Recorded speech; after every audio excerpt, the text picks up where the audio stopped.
이번 수업은 253쪽 실전 코드 6 자취의 방정식 구하기인데 자취의 방정식이 고등학교 1학년 때는 소수의 학교를 제외하고는 크게 중요하지는 않아. 그러니까 쉽게 말하면 몰라도 크게 문제는 없지만 근데 그 일부 학교들은 뭐냐면 소위 말하는 명문고등학교 그리고 시험이 무지 어려운 학교들 있지. 거기서는 기말고사 문제로 반드시 나와. 어. 그만큼 이제 자체 방정식이라는 개념은 조금 어려울 수 있는데 근데 이게 학년이 올라가서 니네가 이제 기하라고 하는 과목이 있어. 그 기하라는 과목을 수강을 하게 될 학생들 같은 경우에는 요 자취의 개념을 정확하게 알아놔야 돼. 그래서 우리가 어차피 뒤에서도 또 이걸 배울 일이 있을 수 있으니까 알아두자.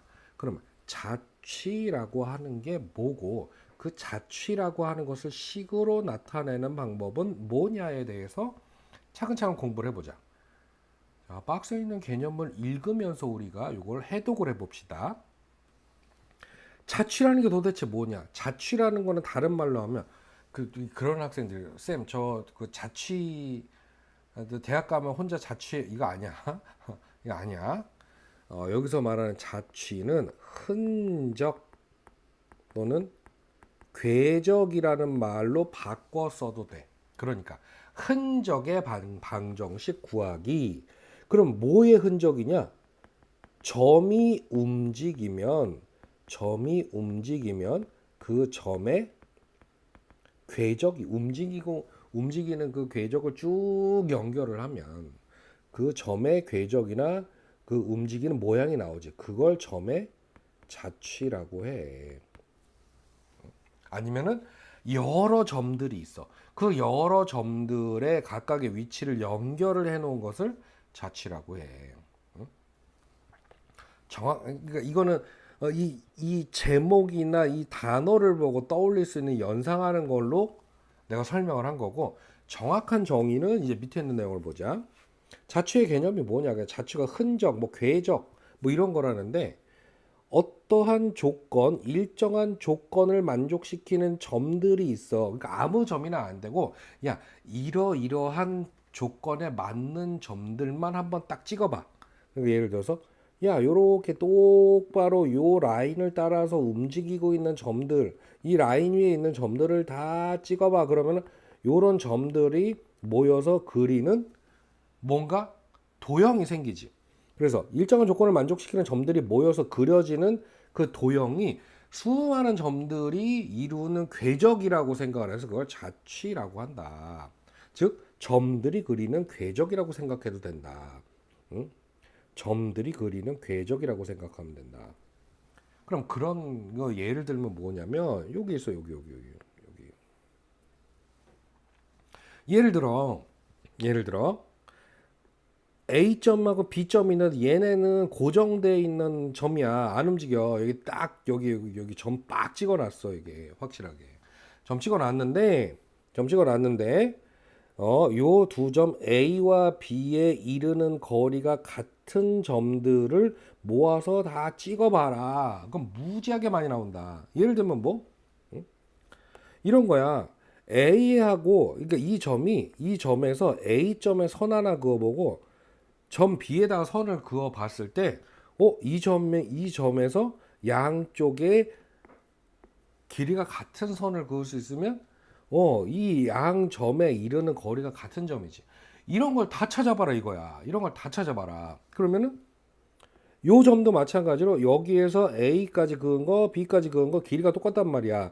얘도 마찬가지 여기서 그은 거, 여기서 그은 거 길이가 똑같아. 요런 점들을 쫙 다 찾아서 이거 점을 찍으면 잠깐만 여기 선이 이렇게 만들어지는데 이런 게 뭐라고? 이런 게 자취야. 점의 자취야. 여기서는 어떤 점의 자취? 이걸 말로 다시 한번 설명하면 이게 찾아보면 끝도 없이 나오겠지. 이렇게 조건을 만족하는 점이 끝도 없이 나오겠지. 그래서 얘는 두 점 A, B에 이르는 또는 A, B에 이르는 이란 말 썼으니까 표현을 바꿔볼까? 두 점 A, B와의 거리가 뭐 그 말이 그 말이지. 같은 수많은 점들을 뭐라고? 점의 자취라고 부르면 돼. 그럼 얘는 어떠한 선의 모양을 그리는 도형이 된다. 그래서 요거를 좀 더 선인데 좀 더 구체적으로 얘기하면 직선 모양의 점들의 자취를 그리게 된다 이거야. 그렇구만. 그러면 그래 자취가 뭔지는 알았어. 자취가 뭔지는 알았는데 그러면 우리는 지금 이 고등학교 단원에서 도형은 뭘로 나타내야 돼? 식으로 나타내야 되지. 그럼 이 자취를 식으로 나타내는 것이 자취의 방정식이야. 자취는 조건에 맞는 점이 그리는 도형이고 어떤 조건에 맞게 내가 점들을 찍어보다 보면 얘가 이런 모양이 되네. 그럼 얘의 자취는 뭐 예를 들어 원이야. 어떤 얘의 자취는 선이야. 이렇게 되겠지. 근데 자취의 방정식은 이 조건에 맞는 이런 도형이 식으로 나타내면 어떻게 되는지를 구하는 거지. 그걸 어떻게 구할 거냐? 이게 처음 배우는 학생들한테 되게 막막할 거란 말이지. 되게 막막해. 근데 이것도 처음에는 잘 안 될 수 있어. 이게 자취의 방정식 자체가 조금 어려운 개념이야. 좀 막막하기도 하고. 근데 좀 어려운데 여기에 나와 있는 자취의 방정식을 구하는 순서에 맞게 연습을 해봐. 그러다 보면 이게 이러한 개념이 되는구나. 그래서 이렇게 구해야 되는구나가 가능한 거지. 그럼 이제 봐봐. 조건을 만족시키는 수많은 점들을 하나의 식으로 나타내는 게 뭐 도형의 방정식이라며. 야, 우리가 직선을 봐봐. 직선. y는 2x 플러스 1이라고 하는 거 봐봐. 응? x좌표에 2배를 해서 1을 더한 게 y좌표의 모든 점들 있잖아. 그 식으로 나타내는 게 이게 도형의 방정식이었어. 그러니까 알고 보니까 요 직선도 뭐냐면 이 직선도 점의 자취였단 말이야. 이 식을 만족시키는 수많은 점들을 식으로 표현한 거지. 예를 들면 얘가 직선을 그리면 이렇게 되겠지. 기울기가 2고 y절편이 1인 거. 그럼 여기에 있는 점 중에 하나는 1,3일 것이고 또 한 점은 뭐 저기 3,7일 것이고 어떤 점은 0,1 어떤 점은 마이너스 1, 마이너스 1 이런 수많은 점들을 모아 놓은 거잖아. 이 직선 위에 이런 수많은 점들이 있을 거 아니야. 그러니까 직선도 알고 보니까 점의 자취였다. 근데 이 점의 자취를 뭘로 나타낼 수 있었어? 이렇게 식으로 나타낼 수 있잖아. 여태까지는 이 식을 문제에서 줬단 말이야. 근데 자취의 방정식에서는 뭐 여기 주어진 조건을 이용해서 내가 직접 식을 세워주는 거를 연습을 하게 된다. 그러니까 조금 더 어렵겠지요. 어렵겠지. 보자 어떻게 하는지 단계별로. 이 자취의 점들을 x, y로 둔다. p 뭐 점 이름을 p라고 붙였는데 뭐 이건 상관없고 x, y라고 붙여. 왜? 여기 수많은 점들이 있잖아. 그 점을 대표로 해서 야 그럼 요 수많은 점들을 그냥 x, y라고 놓자. 그 다음에 문제 조건이 주어져 있다면 어떠한 조건을 만족시키다. 이러이러한 점의 자취의 방정식을 구하라. 그럼 여기에 조건이 있지. 그럼 우리가 도형의 여러 가지 성질에 대해서 이미 다 배운 데다가 그거를 좌표나 식으로 나타내는 거리 같은 공식 이런 걸 나타내는 방법을 배웠잖아. 그거에 맞게 식을 세우면 돼. 거리나 내분점, 외분점, 아니면 직선의 성질 등을 이용해서 식을 세워서 정리를 하면. 그러니까 x, y가 들어간 식으로 나올 거란 말이야. 그럼 그걸 정리하면 그게 도형의 방정식이지. 되겠어? 자, 이러면 그래 뭔지는 알겠는데 좀 이게 너무 뭐라 그래 뜬구름 잡는 얘기 같아요, 쌤. 그렇지. 그러니까 자체의 문제는 한두 문제 푼다고 딱 감이 오진 않아. 그러니까 여기 교재 여기 예로 나와 있는 거랑 또 뭐 다른 문제집이나 학교에서 나눠주는 프린트 같은 거에 있는 자체의 문제를 싹 모아서 한번 날 잡아서 풀어봐. 근데 봐봐. 일단은 얘 하나를 들어보면서 설명을 해볼게. 자, 문제가 뭐라고 돼 있냐면요. 보면은 좌표 평면 위에 점이 두 개가 있다. 점이 두 개가 있다. 요 점과 요 점에 이르는 거리가 같은 점이 무지하게 많은데 그 점들을 하나의 자취로 생각하면 그 식이 어떻게 되느냐. 저 예를 들어 여기 그림으로 보자 이거예요. 그림으로. 봐봐. A점이 1,0이니까 여기에 찍혀 있어.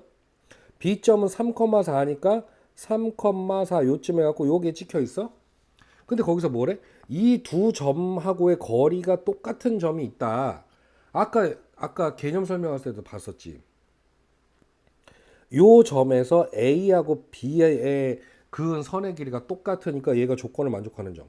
여기도 있을 거예요. 이렇게 양쪽의 거리가 똑같은 거. 얘도 양쪽의 거리가 똑같은 거. 얘도 양쪽의 거리가 똑같고 얘도 양쪽의 거리가 똑같고 이런 조건을 만족하는 점들이 아까도 얘기했지만 무지하게 많이 나온다. 전문 용어로 존나게 많이 나온다. 그치? 졸라 많이 나오는데 깜짝 놀랐어? 원래 선생님은 오프라인에서 엄청 욕을 많이 하면서 수업을 하는 셈이야. 이해를 해줘. 어쨌든 이런데 이 수많은 점들을 아까 뭐라 그랬냐? 여기 봐봐. 그 자체의 점들을 대표로 x, y로 두래매. 그래서 요 수많은 점들을 대표로 x, y로 뒀어. 응? 조건에 맞게 지금 식을 세우는 거야. 그러면 이 대표한 점들에서 이 대표한 점 P에서 A까지 그은 거리와 B까지 그은 거리가 똑같다라는 거 아니야. 그러니까 x, y 이 점이 정확히 어딘지는 모르고 여러 개가 나올 수 있지만 요 x, y에서 A까지의 거리 어떻게 구해? 얘랑의 두 점 사이의 거리 공식. 그래서 x 빼기 1의 전체 제곱 플러스 y 빼기 0의 전체 제곱 요 길이와 요 길이와 또 이 P점 x, y에서 3,4까지의 거리가 똑같다라고 하는 게 이게 이 문제에 주어진 조건이잖아, 조건. 그러면은 얘랑 얘 사이의 거리 공식 루트 x 빼기 3의 전체 제곱 플러스 y 빼기 4의 전체 제곱 얘네 둘이 어때야 된다? 같아야 된다. 자, 그래서 흐름이 어떻게 된다고? 조건을 만족하는 점 위에 수많은 점들을 그냥 x, y로 일반화해서 놓고 그다음 조건에 맞게 이렇게 어떻게 식을 세워라. 됐나? 그 다음에 양변을 제곱을 해서 루트를 똑같이 없애주고 그 다음에 완전 제곱식 전개하고 이렇게 전개했지. 요거 전개했지. 여기 y제곱 그대로 썼지. 그 다음에 요거 전개했지. 그 다음에 얘 전개했지. 2항에서 정리를 한 거예요. 이렇게 2항하면 없어지고 얘 넘어가면 요건 좀 풀어볼까. 요거 지워지고 2항하면 지워질 거고 요거 2항하면 지워질 거고 요거 넘어가면 몇 x 4x 그 다음에 요거 넘어가면 플러스 8y 그 다음에 여기 25인데 여기 25인데 요렇게 넘어가면 얼마야? 그렇지 마이너스 24는 0 양변을 4로 나면 x 플러스 2y 마이너스 6이니까 요거 나오네. 그리고 뭐 이거 일반형으로 되어 있는 건 표준형으로 바꿀 수도 있고. 그래서 다시 한번 이 의미를 해석을 해보면 이 두 점하고의 거리가 똑같은 수많은 점들이 있는데 요걸 식으로 나타내면 뭐 이런 직선이 되더라. 차체 방정식이야 이게. 됐어? 자, 처음에는 이해가 잘 안 갈 수도 있어. 답답할 수도 있고, 이게 뭔 소리인지 참. 그러면 뭐 공부는 뭐다? 반복이 힘이다. 자, 그리고 선생님이 얘기를 하나 더 해주면은, 선생님은 연세대학교를 나왔어. 그러니까 그 학교에는 엄청나게 똑똑한 학생들이 많았겠지. 그런데 그렇게 명문대라고 하는 똑똑한 사람들도 공부를 하다 보면 다 이해가 갈 것 같잖아. 아니야. 근데 뭐 고시 공부를 하거나 어려운 시험 공부를 하다 보면 잘 이해가 안 되는 게 있어. 근데 그런 학생들은 이해가 안 될 때 어떻게 공부를 할까? 일단 머릿속에 집어넣어. 이게 뭔지 모르겠는데 일단은 내가 그래 이걸 기억을 해놓자. 그리고 나서 어떻게? 두 번, 세 번, 네 번, 다섯 번, 10번 반복해서 계속 봐. 그러다 보면 처음에 이해가 안 됐던 내용들이 자꾸 반복을 하면 야, 지금 이해가 안 가면 나중에 와도 이해가 안 갈 것 같잖아. 근데 그게 아니야. 되게 신기한 게 반복을 자꾸 하다 보면은 이해가 깊어지면서 나중에는 잘 몰랐던 것도 아 이게 이런 뜻이었구나 딱 하고 머리를 탁 치면서 깨달음이 오는 순간들이 있어. 그러려면 어떻게 해야 돼? 뭐 내가 모르고 답답하고 잘 안 된다고 그래서 포기를 하면 안 되는 거야. 알겠지? 자, 그래서 자취의 개념이 좀 어렵기는 하지만 두 번, 세 번 이상 반복을 한번 해봐라. 그러면 이 느낌이 올 것이다. 되겠습니까? 자, 이렇게 해서 우리 고등수학과 13단원 직선의 방정식도 마무리가 됐어. 수고들 많았고 다음 시간에 이어서 원의 방정식, 자 도형의 방정식 중에 가장 좀 문제가 많이 나오는 단원이니까 새로운 단원으로 다음 시간에 다시 봅시다.